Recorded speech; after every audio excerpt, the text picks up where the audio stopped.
Hello, everyone. So I talked about this many, many times, and it's important to talk about it because it's so crucial in society, and I don't think people understand it. And what I'm trying to explain here is a lot of people feel hopeless, and a lot of people feel meaningless, and I think that's the right word to describe meaningless. Their life is meaningless. They get up in the morning, they go to work, they come back from work, they go to bed, and the cycle keeps repeating, particularly for young people. Young people nowadays, years ago, people didn't have the opportunities now of nowadays, but nowadays that's not the case even in the same regard, because it's nearly harder nowadays to get opportunities and stuff, even though, because I've seen many people with big degrees coming out of college and they can't get anything when they come out of college.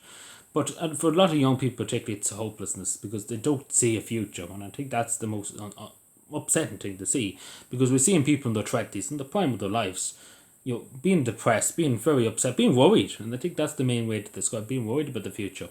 And it's not talked about in society, it really is. And I see so many young people, and I know so many young people myself. They say, I feel hopeless, I feel nothing, they feel empty, and they have no feelings. They just feel empty, because a lot of them have tried. They've worked 9 to 5 jobs in supermarkets, stacking shelves, and they feel like they're getting nowhere in life. They go to college to get a degree, they come out of college, there's nothing there for them, and they feel empty. They just feel empty because there's nothing. They're working hard, they're doing their best, they're trying their best, and unfortunately, the society nowadays, particularly Irish society, has gone against them in a lot of cases. And the government, their own government, has gone against them in a lot of cases, and it's really upsetting to see. And it's something that needs to be talked about because it does affect people's health.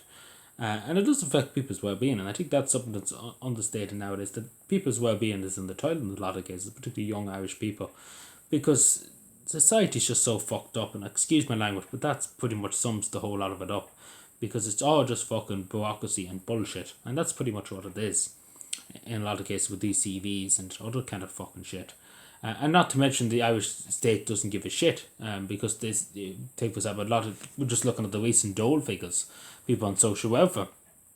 Even in Cavan alone, it's 15% of people that are job seekers allowance, take for example, are young people between 18 and 25. 15% is a lot. That's 15% is a lot. It shouldn't be, because they should be getting good jobs, moving on in life, being able to afford a house, moving on. And a lot of these people, they can't get into. They either work 9 to 5s and meaningless jobs, just barely scraping by.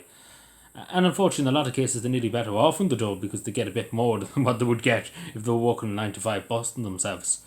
But it's such a sad thing. It really, really is, and it affects people. It does affect people deeply, and particularly for young people, because we have to give them hope. We have to give young people hope for the future. We have to encourage them above all else that you can do. And I say this to young people: you can always do good, and try and always do good in the world. Try and do your bit, of course. But it's the state's responsibility too to try and give these young people a job, give them an opportunity in life to build a life, to have a family, etc. But the state doesn't care. The state hates that. The state hates that idea. And it's really, really concerning. But people just do feel empty and feel meaningless too. Life is meaningless. And I've heard that so much from young people, that they don't feel any future. They don't see any future in their head. And they just seem, they're like robots. And I suppose the majority of us too, even adults speaking too, or even teenagers or later in life, etc., we feel meaningless too, because we get up in the morning, we go to work, we come home from work, go to bed, get up again, go to bed, go to work. It's just an endless, just meaningless cycle. There's no really in between. And people do just feel hopeless and don't feel anything and just empty, and it's a disgrace. And we do have to try and find a way around that, particularly for young people. Because it's so sad to see that from young people. It's so sad to see, because you think young people will be full of energy and saying, yes, tomorrow's going to be a good day, next week's going to be even better, next week after that's going to be even better. But unfortunately, every week, people are just kind of dozing through life, and that's the sad reality. And particularly for young people, they're just dozing through. They should be enjoying themselves. They should be living the life of Wiley, but alas, they're not. And that's the thing about it. But it's an evil criminal government. That's what I would say. This country is that the ones that it's an evil. It's totally evil. It's anti-Irish. It's anti-everything, pretty much. It's anti-everything to do with this country. They want to try and develop a new Ireland and stuff, whatever that means. But that's pretty much what the government's jam is. But we won't let them, obviously. But it's affected many people. Anyway, let me know what you think. Subscribe for more, and bye.